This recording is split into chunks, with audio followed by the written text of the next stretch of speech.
قابل احترام بزرگوں، خواتین اور عزیز نوجوان ساتھیوں، اللہ عز و جل جو رب العالمین ہے، اسی کے حکم سے کائنات کی ہر شے وجود میں آئی، اور اسی کا حکم ہوگا کہ کائنات کی ہر شے کا وجود بھی ختم ہو جائے گا، اور جو ذات باقی رہنے والی ہے اپنے واضح طور پہ انسانیت کے سامنے اپنی ذات کا تعارف رکھ دیا، لا الہ الا ہو کل شیء حالک الا وجہ، وہی معبود برحق ہے جس کے سوا عبادت کے لائق کوئی نہیں، اور وہی اس لائق ہے کہ حقیقی معبود ہو، لا الہ الا ہو کل شیء حالک الا وجہ، اور اللہ عز و جل کے سامنے ساری مخلوق صرف شے ہے، کل شیء حالک الا وجہ، اور ہر شے ہلاک ہونے والی ہے سوائے تیرے رب کی ذات کے۔ عزیز دوستو، وہی رب ہے جس کے حکم سے ہمارا وجود ہے اور جس کے حکم سے ہمارا وجود ختم ہو جائے گا، اور وہی رب ہے جس کے حکم اور جس کی رحمت، جس کی ہدایت سے میں اور آپ ایمان پر ہیں، اور اسی کی چاہت ہے کہ اللہ عز و جل نے انسانوں کی صفوں میں سے کئی کے دلوں کو ایسا پھیر دیا کہ آپ صلی اللہ علیہ وسلم نے ارشاد فرمایا، ساری آدم علیہ السلام کی اولاد کے دل اللہ کی 2 انگلیوں میں ہیں، وہ جس طرف چاہے پھیر دیں۔ تو کئیوں کے دل کو اللہ نے ایسے پھیر دیا جو ان کی پیٹھیں اللہ کے سامنے نہیں جھکتی، ان کے سر اللہ کے سامنے سجدے کے لیے نہیں جھکتے، ان کے ہاتھ اللہ کی کتاب پڑھنے کے لیے نہیں اٹھتے، حتیٰ کہ اللہ عز و جل نے کسی کی زبانوں، کسی کے دلوں پہ ایسے بھی تالے لگا دیے کہ وہ قرآن مجید کی آیتوں کو اللہ عز و جل کی طرف سے نہیں ہونے کے لیے تسلیم کر لیے۔ اتنی بڑی گمراہی انسانیت میں کئی لوگوں کی ہو چکی ہے جس پر اللہ عز و جل دلوں پہ تالے لگا دیے۔ جب دل پہ تالا لگ جاتا انسان کے، وسیم رضوی کی تو کوئی اوقات نہیں ہے، مگر اللہ کے نبی صلی اللہ علیہ وسلم جس کے سامنے بیٹھ کر اپنی محبت اور پرخلوص الفاظ کے ذریعے اپنے اخلاق کے جو سے کمال پر جا کر آپ صلی اللہ علیہ وسلم نے ابو طالب کو بھی دعوت دی کہ چاچا جان اسلام کو قبول کر لیجئے، میری کان میں ہی صحیح اس بات کی گواہی دے دو کہ اللہ کے سوا کوئی معبود نہیں، اس بات کی گواہی دے دو کہ قرآن اللہ کا کلام ہے اور آخری شریعت ہے۔ اب جب اللہ کے نبی صلی اللہ علیہ وسلم سامنے بیٹھ کر جسے سکھا رہے تھے، اس نے کہہ دیا میں اپنے باپ کے مذہب پر مرتا ہوں، اسی پر اس کی موت ہو گئی۔ تو جب اللہ کے نبی صلی اللہ علیہ وسلم کی موجودگی زمانے میں نہیں ہے، آپ صلی اللہ علیہ وسلم کی حاضری زمانے میں نہیں ہے، تو لوگ گمراہ کن باتیں کرنا یہ تو فطری تقاضا انسان کا۔ تو جب اللہ کے نبی صلی اللہ علیہ وسلم کے زمانے میں قرآن پر بات کی گئی، آپ صلی اللہ علیہ وسلم کے بعد قرآن کے خلاف بات کرنا کوئی نئی بات نہیں ہے۔ عزیز دوستو، اللہ عز و جل کا دین جب تک زمین پر ہے اور قیامت تک ہے، تب تک اسلام کے دشمن زمین پر رہیں گے، قرآن کے دشمن زمین پر رہیں گے، مسلمانوں کے دشمن زمین پر رہیں گے، اللہ کے نبی صلی اللہ علیہ وسلم کی ذات کے دشمن اور آپ صلی اللہ علیہ وسلم کی شریعت کے دشمن زمین پر لوگ رہیں گے۔ یہ کوئی نئی بات نہیں ہے، لیکن ایمان والوں کا معاملہ یہ ہونا چاہیے کہ کفار کی ہلچل کو دیکھ کر یا کفار کے زمین پر حرکتوں کو دیکھ کر کہیں دھوکہ نہ کھا جائے کہ یقیناً اسلام میں کمزوری تو نہیں ہے۔ یہ ہمارے ایمان کا معاملہ نہیں ہو سکتا، اس لیے کہ ہم اسلام کی تمام تر باتوں پہ ایمان لاتے ہیں تو کسی دنیا کا سائنسداں اسے ثابت کرنے کی وجہ سے نہیں لاتے، یا دنیا میں اتنے بڑے آدمی، اتنے بڑے عقل مند آدمی نے کہہ دیا کہ اسلام میں یہ بات ہے تب عقل لاتے ہیں، گاندھی جی نے کہہ دیا کہ اسلام میں اچھی باتیں ہم ان کی وجہ سے ایمان نہیں لاتے۔ ہمارا ایمان صرف 2 باتوں کی وجہ سے، اول یہ کہ اللہ کی گواہی کی وجہ سے ہم اسلام پر ایمان لاتے ہیں، دوسری بات یہ اللہ کے نبی صلی اللہ علیہ وسلم کی گواہی کی وجہ سے ہم ایمان لے کر آتے ہیں۔ اللہ نے کہا آخرت ہے، قبر ہے، قبر کا عذاب ہے، جنت ہے، جہنم ہے، ہم ایمان لائے اللہ کی گواہی کی وجہ سے، اللہ کے نبی صلی اللہ علیہ وسلم کی گواہی کی وجہ سے ہم ایمان لائے۔ دنیا کے سائنسدان نے کہہ دیا، گاندھی جی نے کہہ دیا، فلاں جی نے کہہ دیا، کسی کی ضرورت نہیں ہم کو ایمان لانے کے لیے۔ جس کو ضرورت ہے وہ تحقیق کر لے، مسلمان تحقیق نہیں کرتا، مسلمان ایمان سے کام لیتا ہے۔ ابو بکر صدیق رضی اللہ عنہ کو جب پتا چلا کہ آپ صلی اللہ علیہ وسلم نے ارشاد فرمایا کہ کل رات کو اسراء ہوئی ہے، لیلم من المسجد الحرام الى المسجد الاقصی، لیلم کہتے ہیں رات کے ایک لمحے کو، وہ ایک لمحے کا وقت کتنا ہوتا ہے اللہ بہتر جانے، 1 سیکنڈ بھی لیلم میں آتا ہے، 1 گھنٹہ بھی لیلم میں آ جاتا ہے۔ لیلم من المسجد الحرام، لے گئے مسجد حرام سے مسجد اقصی جو غالباً 600 کلومیٹر کا فاصلہ ہے۔ صبح ابو بکر صدیق صدیق اٹھے, لوگوں میں چرچا چل رہی ہے, آپ صلی اللہ علیہ وسلم کے پاس پہنچے, کہا اللہ کے نبی صلی اللہ علیہ وسلم میں نے سنا ہے کہ آپ نے کہا ہے کل رات کو لیلا من المسجد الحرام الى المسجد الاقصی, ایک لمحے میں مسجد حرام سے مسجد اقصی آپ جا کر آ گئے. کیا آپ نے ہی یہ بات کہی ہے؟ یہاں ریسرچ نہیں چل رہا, یہاں پر منطق نہیں چل رہی, یہاں تحقیق نہیں چل رہی, یہاں ایمان سے کام لیا جا رہا ہے. ایمان یہ ہے کہ آپ جو کہیں گے ہم ایمان لے کر آئیں گے. آپ کی بات پہ تحقیق نہیں ہو سکتی, آپ کی بات پہ ایمان ہو سکتا ہے کہ اللہ کے نبی صلی اللہ علیہ وسلم آپ نے کہا ابو بکر میں نے کہا, بالکل میں نے ہی کہا لیلا من المسجد الحرام ہوا ہے. تو ابو بکر صدیق نے کہا اے اللہ کے رسول صلی اللہ علیہ وسلم قسم اللہ کی ہے جب آپ نے کہا ہے میں ایمان لایا, لیلا میں مسجد حرام سے مسجد اقصی جا کر بھی آ گئے, میرا ایمان بس آپ کی گواہی پر ہے. ہم گواہی پر ایمان لانے والے ہیں, ہم ریسرچ پر ایمان نہیں لاتے. تحقیق کر کے دیکھ لو, روزے کے یہ فائدے ہیں, نماز کے فائدے ہیں, زکات کے فائدے ہیں, یہ تحقیق آپ کرو, میں تحقیق نہیں کرتا, میں ایمان لاتا ہوں. میرا ایمان میرا فائدہ ہے, میرا ایمان میری تحقیق ہے, میرا ایمان میری جنت ہے, میرا ایمان میری نجات ہے, میرا ایمان میرا تقوی ہے, میں تحقیق نہیں کرتا. اگر تحقیق کر کے مسلمان ایمان لے آتا تو اسے ایمان والا نہیں کہا جاتا. ایمان والے کا معاملہ کیا ہے؟ الذین آمنوا, ایمان لے کے آتا, صرف ایمان لے کر آنا کس کی بات پر؟ اللہ اور اس کے رسول صلی اللہ علیہ وسلم کی گواہی پر. بات کی بات, فائدہ تو ہے جس وجہ سے ہم ایمان لے کے آتے. تو عزیز دوستو, جب تک زمین پر اسلام اللہ کا دین ہے, اور وہ تو ہمیشہ ہے, تب تک اسلام اور مسلمان اور اللہ کے دین کے دشمن زمین پر رہیں گے. ہر نبی کے زمانے میں دشمن اٹھا. موسیٰ علیہ السلام کے زمانے میں فرعون اٹھا, ابراہیم علیہ السلام کے زمانے میں نمرود اٹھا, اللہ کے نبی صلی اللہ علیہ وسلم کے زمانے میں ابو جہل اٹھا, ابو لہب اٹھا, عبداللہ ابن سلول اٹھا. لوگ اٹھتے رہیں گے. اور ہمارے زمانے میں وسیم رضی اٹھا تو کیا نئی بات ہے؟ انہیں اٹھا, اس کے باپ اٹھے, اس کی نسلیں ہیں اٹھنے والی. آپ جان لیجئے لوگ کون ہیں. لیکن علم اتنا ہونا چاہیے, اسلام کا دشمن کون ہے, اللہ کے نبی صلی اللہ علیہ وسلم کی سیرت کا دشمن کون ہے, قرآن کا دشمن کون ہے, یہ باتیں میرے اور آپ کے سامنے واضح ہونی چاہیے. عزیز دوستو, یہی وضاحت اس جمعے کے خطبے میں دینے کی کوشش کریں گے تاکہ اپنے ایمان کو تازہ رکھنا, سلامت رکھنا, دشمن کو سمجھنا, دشمن سے دور رہنا. دشمن سے لڑو, حملہ کرو, مارو پیٹو, یہ نہیں سکھایا جا رہا, مگر اپنے ایمان کو بچانا ہمارا کام ہے. عزیز دوستو, قرآن پر جو حملہ وسیم رضوی نے کیا ہے یہ نئی بات نہیں ہے. آج سے کچھ دن پہلے یورپ کے اندر قرآن برننگ ڈے منایا گیا تھا. قرآن کو باضابطہ جلانے کا دن منایا گیا تھا. پولیس کے گھیرا ڈال کر قرآن کو جلایا گیا تھا. احتجاج ہوا تھا. ایک نوجوان لڑکے کا ویڈیو آپ نے یوٹیوب پر دیکھا, جو جلتی قرآن سے جو پولیس کے گھیرے سے جھلس گیا تھا, جا کر بھیڑ گیا تھا قرآن بجانے کے لیے. یہ ہوتا رہا. اب جو وسیم رضوی کہہ رہا ہے اور لوگ کہہ رہے پاگل ہو گیا, اس کے بھائی کا ویڈیو آ گیا پاگل ہو گیا. نہیں, اگر وسیم رضوی کو آپ پاگل سمجھ رہے ہیں تو آپ تھوڑے پاگل ہیں. پھر یہ پاگل پر نہیں ہے, اس کا یہ عقیدہ ہے, اس کا یہ منہج ہے, اس کا یہ دین ہے, اس کا جو اس کا اور اس کے شیعہ کے علماء اب تک زمانے سے سکھاتے ہوئے ہیں. یہ سمجھنے کی ضرورت ہے مجھ کو آپ کو کہ اسلام کا دشمن کون ہے اور صحیح اسلام پہ چلنے والا کون ہے. قرآن برننگ ڈے منایا گیا, قرآن سے 26 آیتوں کو نکال دینے کے کہا گیا. کئی ہمارے دائی حضرات بھائی یہاں بیٹھے, ان سے پوچھئے, یہ عیسائیوں کا پرانا پینترا ہے جو کہتے ہیں کہ قرآن سے اس آیت کو نکال دو, یہود کہتے ہیں قرآن سے اس آیت کو نکال دو, فلاں کہیں گے مشرکین قرآن سے اس آیت کو نکال دو. پرانی بات ہے, آپ کے نکالنے سے نکل جاتی کیا؟ یا دنیا کو پرنٹنگ پریس نے چھاپا تو نکل جاتی قرآن کی آیت؟ اس کا محافظ اللہ عز و جل ہے.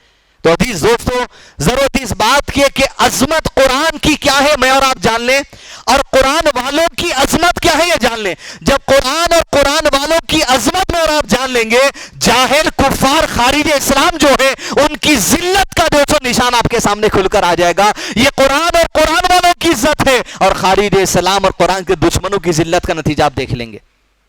عزیز دوستو, قرآن کی عظمت کے لیے کئی دلائل ہیں, لیکن قرآن مجید کی ایک آیت کافی ہے قرآن مجید کی عظمت سمجھانے کے لیے. جس چیز سے اللہ اپنی وابستگی جوڑ لیتا ہے اس کی عظمت ہی عظمت ہے. اللہ نے قرآن مجید میں سورہ یاسین کی پہلی اور دوسری آیت میں ارشاد فرمایا, اعوذ باللہ من الشیطان الرجیم, بسم اللہ الرحمن الرحیم, یاسین والقرآن الحکیم. ساری مخلوق کے لیے صرف اللہ کی قسم کھانا جائز ہے, اور اللہ اپنے کلام کے اور اپنی مخلوق میں سے جس کی چاہتا ہے قسم کھا سکتا ہے. اللہ نے اپنے کلام کی قسم کھائی, والقرآن الحکیم, اللہ قسم کھاتا ہے خود یہ ذات اپنی کہ قسم قرآن کی ہے.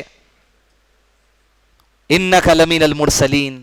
ارے مرسلین کے لیے، ہدایت والوں کے لیے، نیک کار لوگوں کے لیے دوستو ہدایت نامہ ہے. جب اللہ کسی چیز کی قسم کھا لے اس کی عظمت بیان کرنے کے لیے کافی ہے.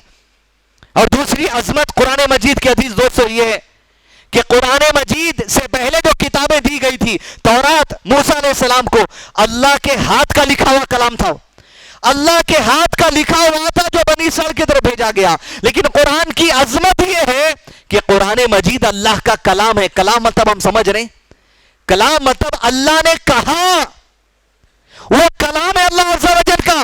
کہ جب جبریل علیہ السلام پہلی مرتبہ کلام سنتے اللہ کا، یہ آیت لے جانا ہے، یہی مسجد کے عالم دین شیخ ارشد بشیر مدنی تفسیر میں کہتے ہوئے کہا، جب جبریل علیہ السلام پہلی مرتبہ قرآن کی آیت سنتے، طاقت نہ ہوتی برداشت کرنے کی، اللہ کا کلام بے ہوش ہو کے گر جاتے. اللہ اکبر. پھر جان آتی، اللہ اتنی طاقت دیتا جبریل علیہ السلام کو کہ اللہ کا کلام برداشت کر سکے. دوبارہ اللہ کلام کرتا، اس کو برداشت کرتے اور امانت داری کے ساتھ وحی لے کر اللہ کے نبی صلی اللہ علیہ وسلم کے پاس پہنچتے. عزیز دوستو، قرآن کی عظمت کے لیے کافی ہے کہ اللہ نے قسم کھا لی. قرآن کی عظمت کے لیے کافی ہے کہ اللہ کا کلام ہے. اور قرآن کی عظمت کے لیے سورہ ہجر سورہ نمبر 15 کی آیت نمبر 9 کافی ہے، جہاں اللہ نے ارشاد فرمایا، اعوذ باللہ من الشیطان الرجیم، انا نحن نزلنا الذکر وانا لہ الحافظون. میں نے اس قرآن کو نازل کیا ہے، یہ قرآن کی عظمت کافی ہے. پھر مزید عظمت بڑھا دی گئی، وانا لہ الحافظون، اور میرے سوا کوئی دوسرا نہیں قرآن کی حفاظت فرمانے والا. وابستگی جب اللہ نے قرآن سے جوڑ لی، عظمت کافی ہے. پھر وابستگی جوڑ کر اللہ نے قسم کھا لی، یہ عظمت مزید کافی ہے. پھر اس کے بعد اللہ نے خود ارشاد فرمایا، وَإِنَّا لَهُ لَحَافِظُونَ. جس سے وابستگی جوڑی اس کی حفاظت کی ذمہ داری اللہ لینی ہے. یہ قرآن کی عظمت کے لیے، اس کے مقام اور مرتبے کو سمجھنے کے لیے انگنت باتیں ہیں. وقت کے حساب سے 3 باتیں کافی، اور وَإِنَّا لَهُ لَحَافِظُونَ کو آپ سمجھ لیجئے، ایمان کو تازہ کرتے چلے جائیے.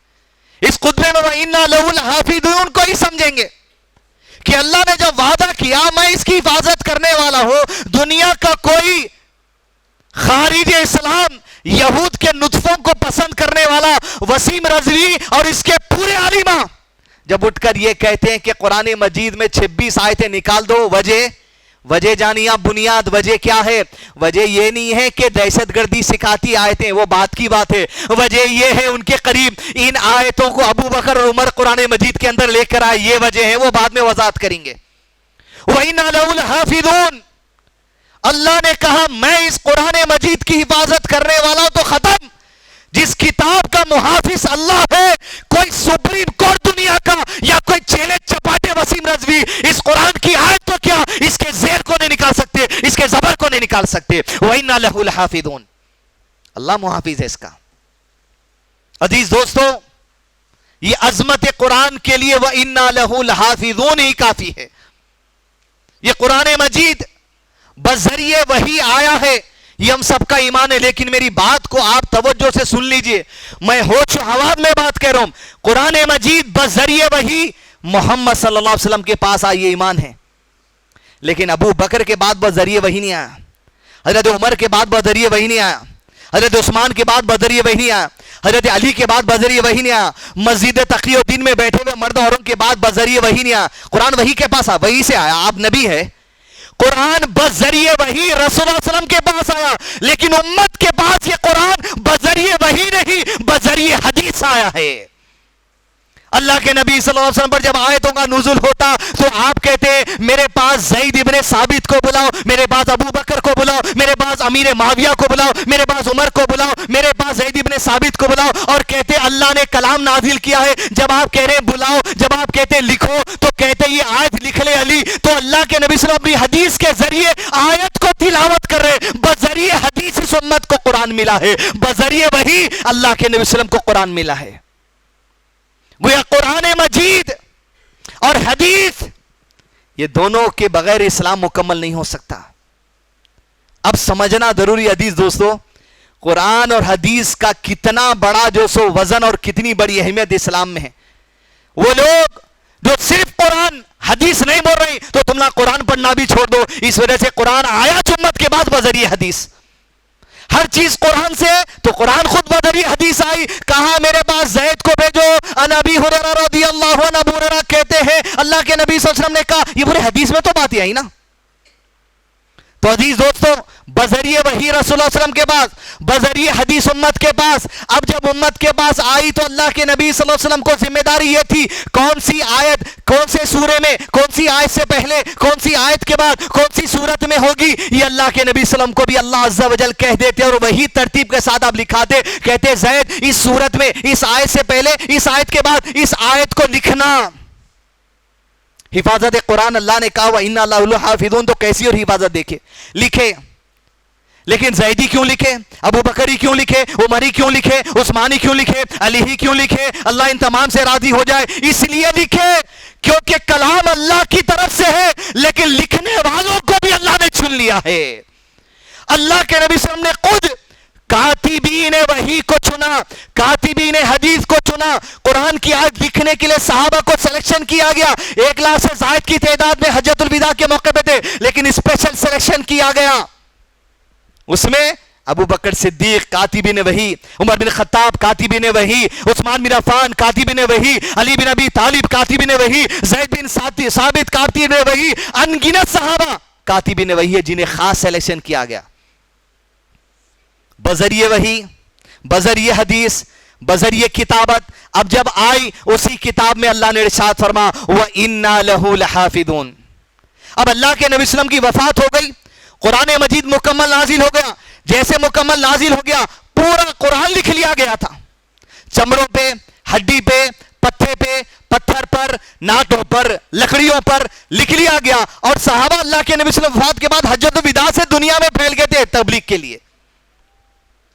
اب اس طرح قرآن کا کمپائلیشن اللہ کے نبی صلی اللہ علیہ وسلم کے زمانے میں نہیں تھا، لیکن لکھ لیا گیا، پورا گیا تھا. آپ قرآن لاؤ بولے تو پورا لاتے تھے. اللہ کے نبی صلی اللہ علیہ وسلم کے زمانے میں پورا قرآن نہیں تھا، ایک جگہ جمع کیا ہوا، لیکن لکھ لیا گیا تھا، کمپائلیشن نہیں ہوا تھا. کیوں نہیں ہوا تھا؟ اس کا عظیم معجزہ یہ عزیز دوستو، اکثر صحابہ کرام کے مرد اور عورتیں اور بچے سب کے سب حافظ قرآن تھے. اکثریت صحابہ کرام کی جماعت حافظ قرآن تھی، ان کو قرآن دیکھ کر پڑھنے کی ضرورت ہی نہیں پڑتی تھی. کسی کو کم یاد تھا تو کسی کو زیادہ یاد تھا. اور پھر یہ بھی دلیل وَإِنَّا لَهُ لَحَافِظُونَ جو خطبے کے آغاز میں کہا گیا، ان کا توکل یہ تھا ہم لکھے نہ لکھے، رب نے کہا وَإِنَّا لَهُ لَحَافِظُونَ. آج 2021 میں بھی سلامت ہے. نہیں لکھا، ایک جگہ جمع نہیں کرے تھے. آپ صلی اللہ علیہ وسلم کی وفات کے بعد ابو بکر صدیق رضی اللہ عنہ کی خلافت کا دور آیا، 2.5 سال جہاد کے دوڑ چلے، ٹیررسٹ اور دہشت گردوں سے لڑنے کے لیے. دنیا اپنے کو ٹیررسٹ بول رہے، ہم بول رہے ہیں ہاؤ. ارے اللہ کے نبی صلی اللہ علیہ وسلم لڑے ٹیررسٹوں سے، وہ کبھی نہیں بتا رہے. ہم دہشت گردوں سے لڑنے کی جماعت کا نام اللہ کے نبی صلی اللہ علیہ وسلم کی جماعت ہے. سب ٹیررسٹ دہشت گردوں سے کون لڑے؟ اللہ کے نبی صلی اللہ علیہ وسلم لڑے اس زمانے کے اندر. تو جب اللہ کے نبی صلی اللہ علیہ وسلم کی وفات ہوئی اور صدیق کی خلافت کا دور آیا، جو لوگ جو اسلام کے خلاف دہشت گردی کر رہے تھے، دنیا میں امن ختم کرنے کی کوشش کر رہے تھے، ایکسٹریمسٹ تھے، ٹیررسٹ تھے، سب تھے، جو بولنا ہے بولو ان کو. ابو بکر صدیق نے ان سے مقابلہ کیا، دنیا میں امن قائم کیا. لیکن یہ امن قائم میں جب جنگ چلتی تھی دہشت گردوں سے، کئی صحابہ قتل ہو جاتے تھے جن کے سینے میں قرآن رہتا تھا اور قرآن دنیا سے جا رہا تھا. محدث کہا اس امت کا عمر بن خطاب رضی اللہ عنہ کو جو آنے والے دور کے حالات کا اندازہ پہلے لگا لے.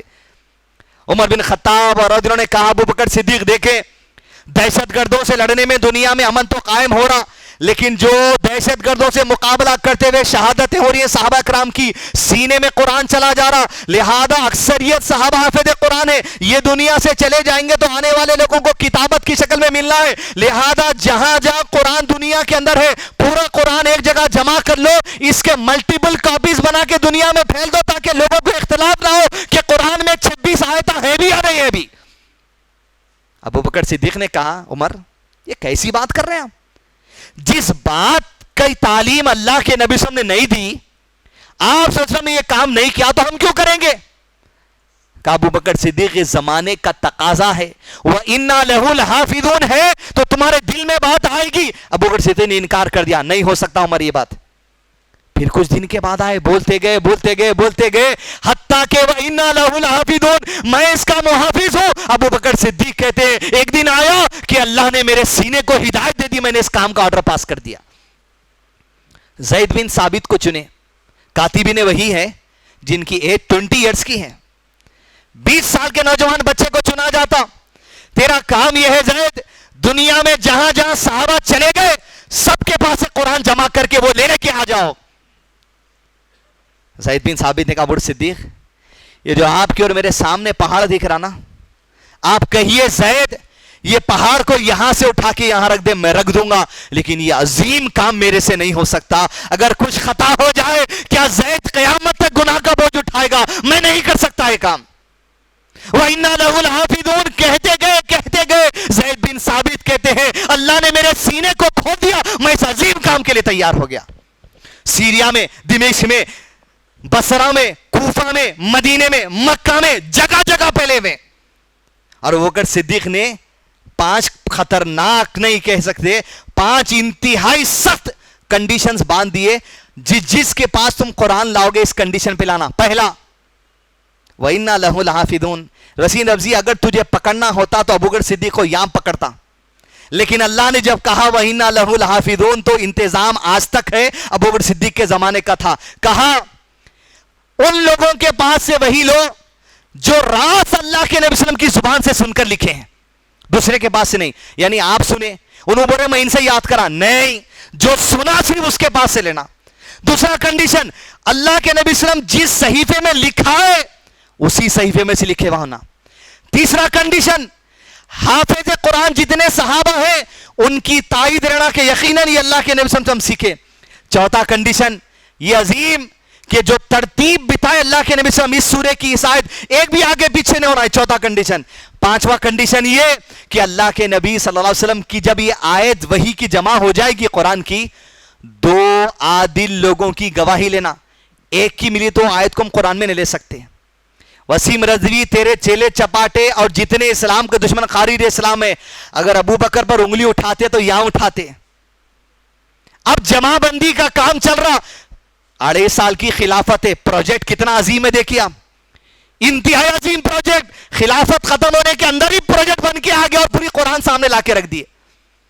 اور زید بن ثابت کہتے ہیں ابو بکر صدیق ہر آیت پہ آپ کے کنڈیشن پہ تل گئی, لیکن سورہ توبہ سورہ نمبر 9 کی کچھ آیتیں ہیں, آیت نمبر 124 اور آیت نمبر 128 اور آیت نمبر 129 کا ابو بکر صدیق اس کے لیے صرف ایک آدمی کی گواہی مل رہی ہے.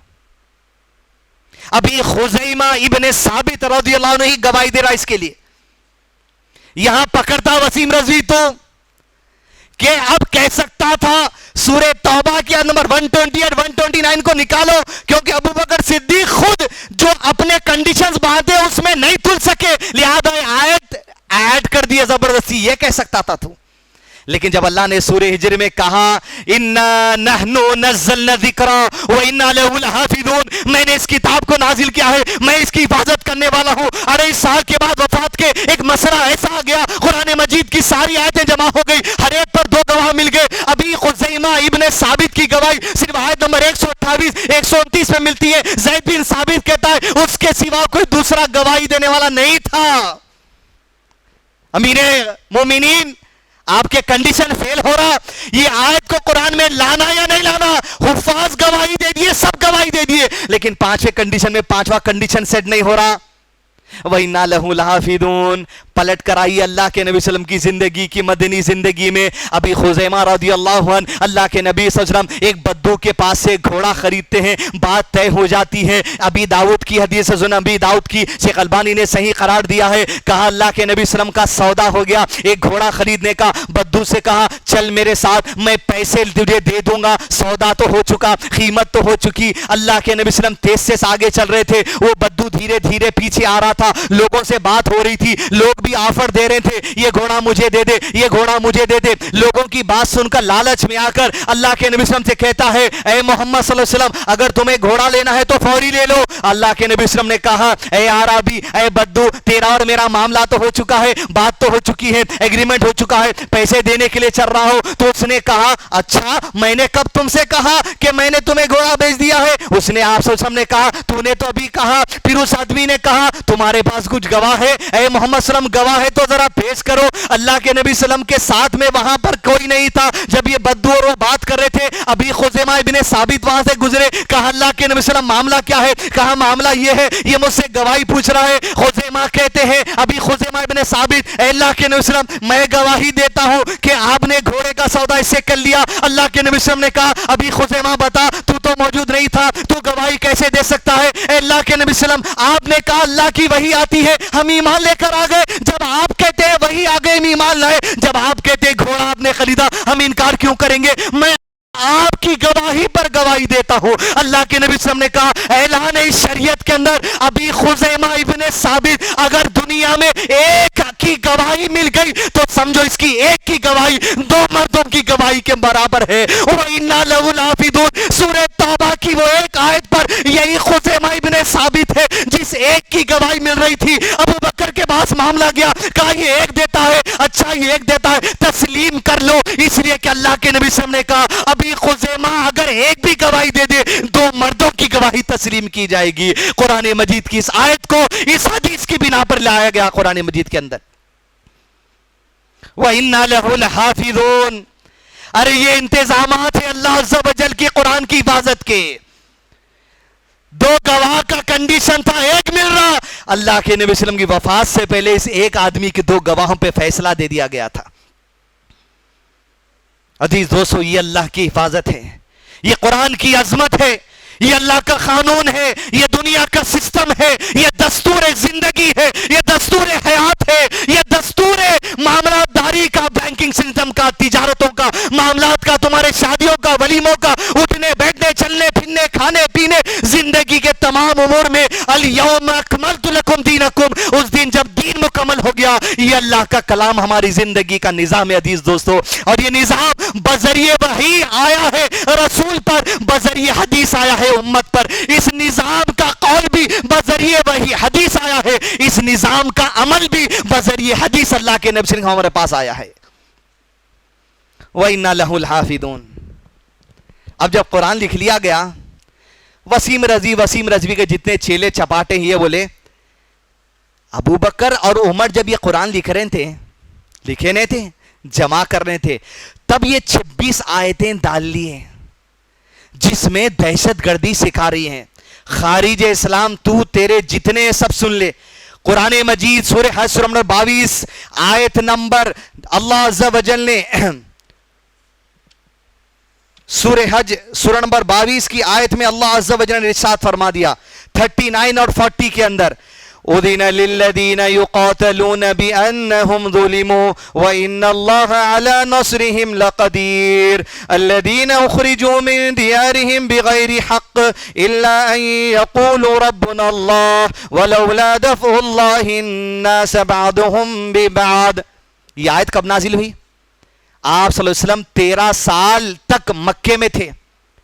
سر پہ اوجھڑی ڈالی جاتی, نمازیں پڑھنے نہیں دیا جاتا, بلال کو گلے میں پھندا ڈال کر کھینچ کر لے جایا جاتا, سینے پہ گرم جو سو دھوپ میں پتھر رکھ دیا جاتا, حضرت عثمان کو بوری میں لپٹ کر دھواں جاتا, زنیرہ کو مار مار کر اتنا صدمہ دیا کہ آنکھوں سے دکھائی نہیں دے رہا تھا. ظلم و ستم جب چور ہو گیا تھا, مار کاٹ پہ بات آ گئی تھی. 13 سال کے ظلم و ستم کے بعد نبی صلی اللہ علیہ وسلم نے فیصلہ کیا مدینہ ہجرت کر کر چلے جائیں گے تاکہ امن و امان سے زندگی گزاریں گے. لیکن جب وہاں پہنچے تو زمانے کے دہشت گردوں نے کہا مدینے میں گھس کے تمہارا ستیہ ناش کر دیں گے. اس وقت یہ آیت نازل ہوئی, کہا ظلمو, اللہ نے لفظ استعمال کیا, تم مظلوم ہو, 14 سال سے تمہارے اسلام کی وجہ سے تمہیں ستایا جا رہا ہے, اب تمہیں اجازت دی گئی ہے, اگر کوئی مارے گا تو ڈیفنس کے لیے تیار ہو جاؤ. پوری 26 آیتیں جو بتا رہا سب ڈیفنس پہ ہے.